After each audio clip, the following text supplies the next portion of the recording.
listen. There'll never be no comparison. You're live on the show. Sit back and have a listen. Either athlete their due credit because it's ridiculous. Yeah.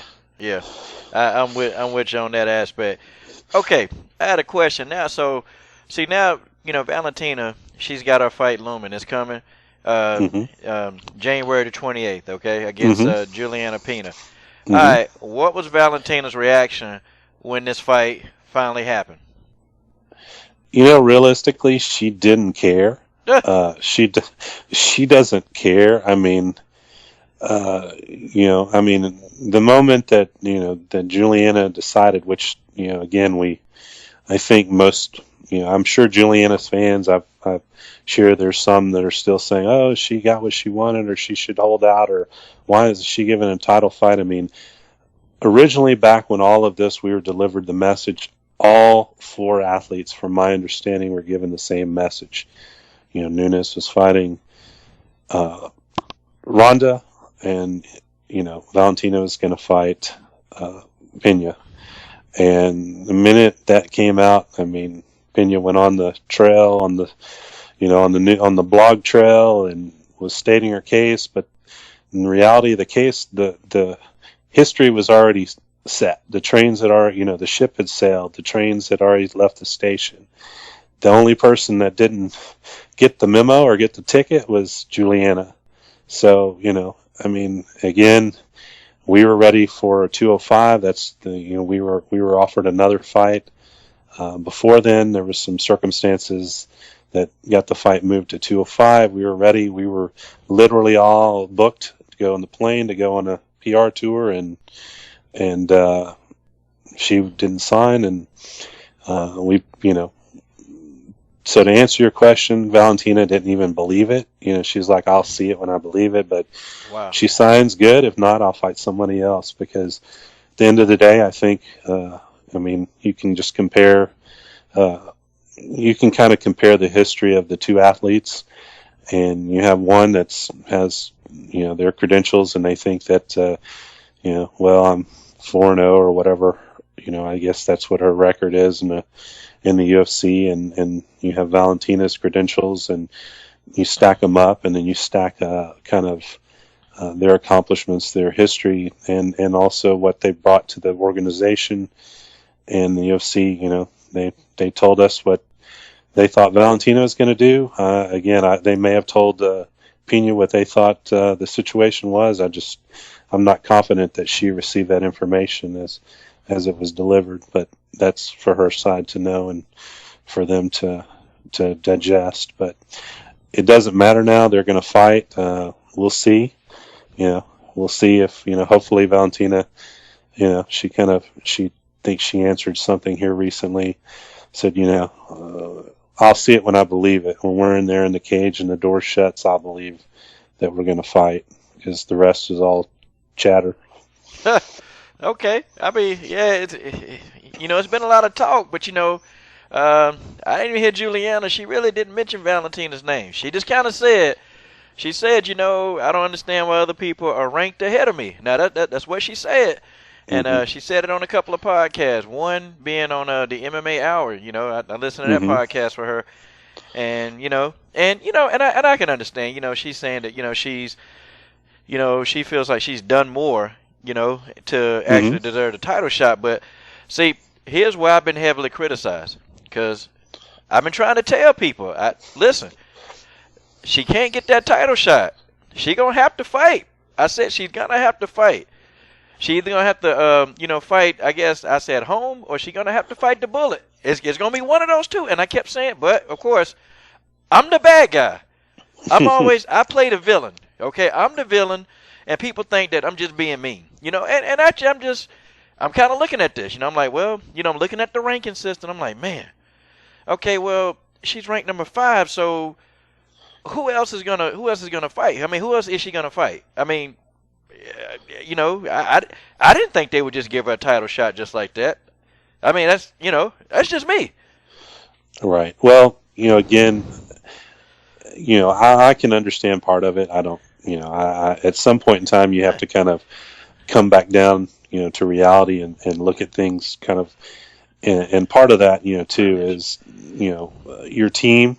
You're kind of a reflection on your team, and your team's a reflection on you. And if everybody's on the same train, and no one's there to throw in a dose of reality of kind of the reality of the situation, I mean, that train can leave the station and not know where it's headed. But so I mean, if you really look at it and you peel away the noise, I mean, at the end of the day, you had, I mean, and I'm going to, again, back to the respect the athletes. I really, really admire, respect Kat Zingano. She was on a podcast and said, look, Julianna beat not the best of me.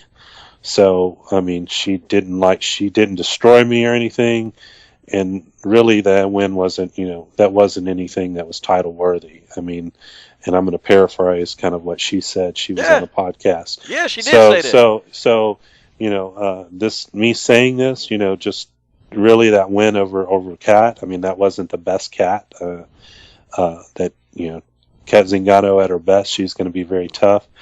But coming off a long layoff, that's that there should have been more. And fighting Holly is very active. She's one of the most active. She came off of a loss, but again, credit to Holly. Holly didn't, she didn't sit out. She's a warrior. She's a fighter and really a champion. I mean, really the champion mentality. You can't be a waiter. I mean, you can to some degree, when you get to the Conor level, the Ronda status. But again, Ronda was active. She was an active fighter. Joanna's an active fighter. You have two, like, example, Valentina, she's going to be an active champion. She's going to be an active fighter. From a business standpoint, I can't see how they would let anybody that wants to pick and choose when they're not that level, how they would ever even let them close to a title. But again, that's just me. But you have kind of mentality. You look at it. You have Valentina's mentality as a champion. She's been a champion. It's nothing new. Holly was a champion. Misha, she was been a champion.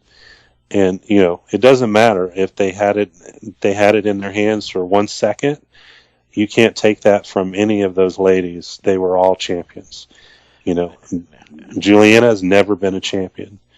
And if we have our way, she never will be. Oh, man. Hey, well, if you have it your way, yeah, she won't be a champion. So I just gotta ask this now. I gotta really ask this. And so with that being said, with all of that being said, do you think, in your honest opinion, that the winner of this fight is gonna get a shot at the title? I think I think Stevie Wonder knows that this is the case. If I were to guess, I mean, if you look at it from an objective point of view, I think it makes sense. I think it's pretty clear. Yeah, it seems like the rankings. It seems like the rankings are all set up for this title fight, and it just seems like this is the preliminary matchup to get the winner of Nunes and Rousey. And man, come on, it's got to be excitement around Team Shevchenko. Come on, Roger, it's got to be some excitement. I know it is. Hey, you can't ever look past what you have in front of you. So we're taking one step at a time. Again, Valentina's very focused. She's going to do her job, and that's where we are. Well, that's awesome, man. That's awesome. It's gonna be a good fight, though. Definitely. I give Julianna a lot of respect, though, man, because she definitely works hard, man. She definitely works hard at what she does, and she's trying to improve on her skill sets. And I've seen video of her working out, and she's she's actually going at this and taking this very seriously. She's not laying down. She's training hard. So it's gonna be a good fight, and I can't wait to see this fight. Same here. We're looking forward to January 28th. I'm looking forward. I got it marked and got my video already ready to do my post-fight interview. I mean, do my post-fight analysis on this fight, man. Mm-hmm. Yeah, but yeah, I think that's really about all the questions I have for you, Roger. I mean, okay. Anything, anybody you want to give a shout out to? You want to say hey to anybody, or thank God, or what? No, I just want to mention that it's my honor and pleasure to be on the show tonight. I think you're people I think it's great what you're doing for women's mixed martial arts. It adds a different flavor of things. I mean, the good, the bad, the ugly of the analysis. What people agree, they disagree. I mean, that's the beauty of the commentary. People don't have to ever agree with anything that I said tonight. I reserve the right to be 100% wrong, so I won't get my feelings hurt. I'm way too old for that kind of stuff. But at the end of the day, hey, it's about the athletes, and that's what that's what I enjoy about your show. I mean, you give them heat when they deserve heat. You give them props when they deserve props, and there's more. The more and more that you can do for the women, and they're fighting, like you said, the men get most of the coverage. That's a fact. And I thank you for that. And, thank Valentina Antonina for trusting me being their manager. Also, Coach Fedotov. I mean, we have a tremendous team. I mean, here in Houston, we have Gracie Baja Dracolino, where the girls train out of. Here at Houston Muay Thai, we have a really, really world-class team. And again, I hope in the future y'all get to know more and more about Pavel as a coach, because he is a tremendous coach. He really hasn't got the credit that he's due. But we have a fight coming up, so it ought to be really interesting. And shout out to Valentina. She's in Langley, Virginia tonight. She's watching UFC 206 with the troops in the Joint Base Langley Eustis, there with the Air Force and the Army. So she's not far from you.